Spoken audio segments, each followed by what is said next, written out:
नमस्कार दोस्तों, मैं हूं आदर्श। आज हम एडमिनिस्ट्रेटिव लॉ की बात करेंगे, जिससे बीए एलएलबी चौथे सेमेस्टर के स्टूडेंट्स अक्सर डरते हैं।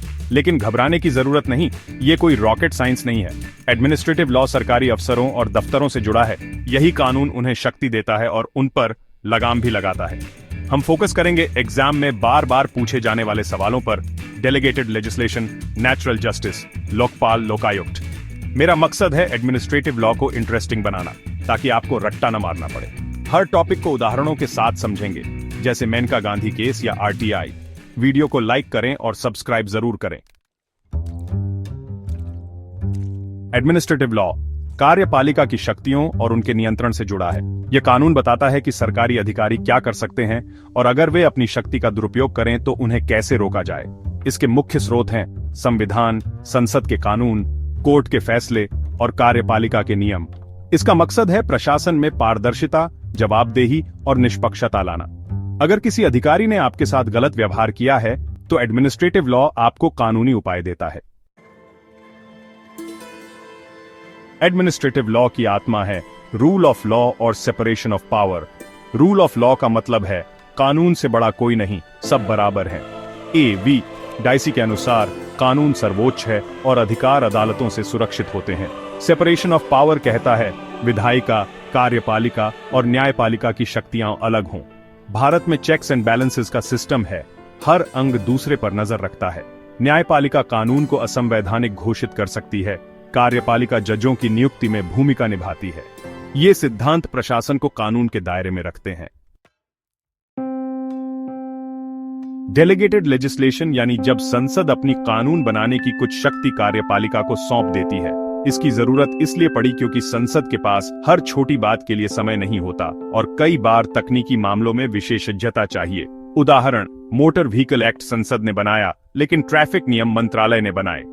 इस पर पार्लियामेंट्री, जुडिशियल और प्रोसीजरल कंट्रोल होते हैं ताकि कार्यपालिका मनमानी न कर सके। ये कंट्रोल सुनिश्चित करते हैं कि डेलीगेटेड लेजिस्लेशन का दुरुपयोग न हो।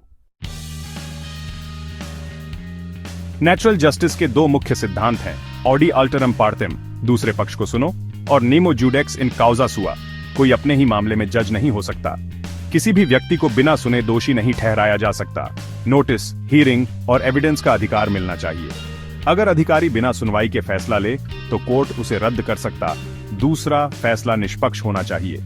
अगर जज या अधिकारी खुद पक्षकार है तो वह फैसला नहीं दे सकता। ये सिद्धांत प्रशासनिक कार्यवाही की रीढ़ हैं। डिस्क्रेशनरी पावर यानी अधिकारियों को दी गई विवेकाधीन शक्ति, जैसे लाइसेंस देना या धारा 144 लगाना। अगर इस शक्ति पर नियंत्रण न हो तो दुरुपयोग हो सकता है। कोर्ट हस्तक्षेप करता है जब फैसला मालाफाइड, गलत इरादे से, इम्प्रॉपर पर्पस, इररिलेवेंट कंसिडरेशंस या नॉन एप्लीकेशन ऑफ माइंड के आधार पर लिया गया हो। मेनका गांधी केस में सुप्रीम कोर्ट ने कहा, फैसला तर्कसंगत और न्यायपूर्ण होना चाहिए।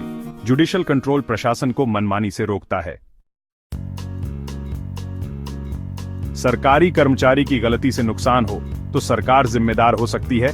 इसे टॉर्शियस लायबिलिटी कहते हैं। सॉवरेन कार्यों जैसे सेना संचालन में सरकार जिम्मेदार नहीं, लेकिन नॉन सॉवरेन कार्यों जैसे ट्रक चलाना में होती है। कस्तूरी लाल केस में यह सिद्धांत आया, लेकिन सुप्रीम कोर्ट अब सरकार की जिम्मेदारी बढ़ा रहा है। कंट्रैक्चुअल लायबिलिटी में सरकार के कॉन्ट्रैक्ट राष्ट्रपति या राज्यपाल के नाम पर होने चाहिए। आर्टिकल 299। सही प्रक्रिया से हुआ कॉन्ट्रैक्ट सरकार पर बाध्यकारी होता है। सरकार कुछ सूचनाएं गोपनीय रख सकती है। इसे गवर्नमेंट प्रिविलेज कहते हैं, जो इंडियन एविडेंस एक्ट की धारा 123, 124 में है। यह आमतौर पर देश की सुरक्षा या संवेदनशील मामलों में लागू होता है, लेकिन कोर्ट अंतिम फैसला करता है। RTI एक्ट 2005 ने नागरिकों को सरकार से जानकारी मांगने का अधिकार दिया। RTI ने प्रशासन में पारदर्शिता और जवाबदेही लाई, लेकिन धारा 8 के तहत कुछ सूचनाएं छूट में हैं। गवर्नमेंट प्रिविलेज और RTI के बीच संतुलन जरूरी है। भ्रष्टाचार से लड़ने के लिए बनी है लोकपाल, लोकायुक्त और CVC।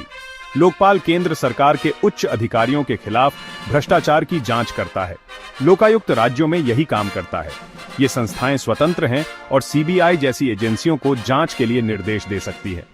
सीवीसी केंद्र सरकार में सतर्कता प्रशासन की निगरानी करता है और संसद के प्रति जवाबदेह है।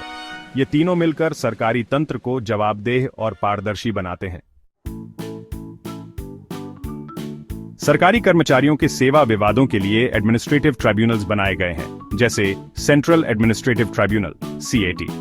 ये अनुच्छेद 323A और एडमिनिस्ट्रेटिव ट्राइब्यूनल्स एक्ट 1985 के तहत स्थापित हुए। ट्रिब्यूनल्स त्वरित, सस्ता और विशेषज्ञ न्याय देते हैं, जिससे अदालतों का बोझ कम होता है।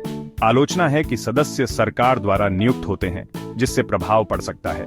सुप्रीम कोर्ट ने कहा, इनके फैसलों पर हाई कोर्ट में अपील और जुडिशियल रिव्यू संभव है। LIC, ONGC, SBI जैसी कंपनियां पब्लिक कॉर्पोरेशंस हैं, सरकार द्वारा स्थापित, लेकिन मंत्रालय के सीधे नियंत्रण से अलग। इन्हें संसद के विशेष कानून से बनाया जाता है ताकि ये व्यापारिक सिद्धांतों पर सार्वजनिक सेवा दे सकें। इन्हें स्वायत्तता दी जाती है, जिससे ये जल्दी और कुशलता से फैसले ले सकें। सरकार इनके बोर्ड की नियुक्ति करती है और संसद में इनसे सवाल पूछ सकती है। ये निगम मुनाफे के साथ साथ सामाजिक कल्याण के लिए भी काम करते हैं। तो दोस्तों, ये थे एडमिनिस्ट्रेटिव लॉ के सबसे जरूरी topics. Rule of law, delegated legislation, natural justice, judicial control, RTI, Lokpal, public corporations, सब आसान भाषा में। एडमिनिस्ट्रेटिव लॉ सिर्फ एग्जाम पास करने के लिए नहीं, बल्कि एक जागरूक नागरिक बनने के लिए भी जरूरी है। उम्मीद है अब ये सब्जेक्ट आपको बोझ नहीं बल्कि दिलचस्प लगेगा। अगर वीडियो मददगार लगे तो दोस्तों के साथ शेयर करें और चैनल को सब्सक्राइब करें। पढ़ते रहिए, सीखते रहिए और आगे बढ़ते रहिए।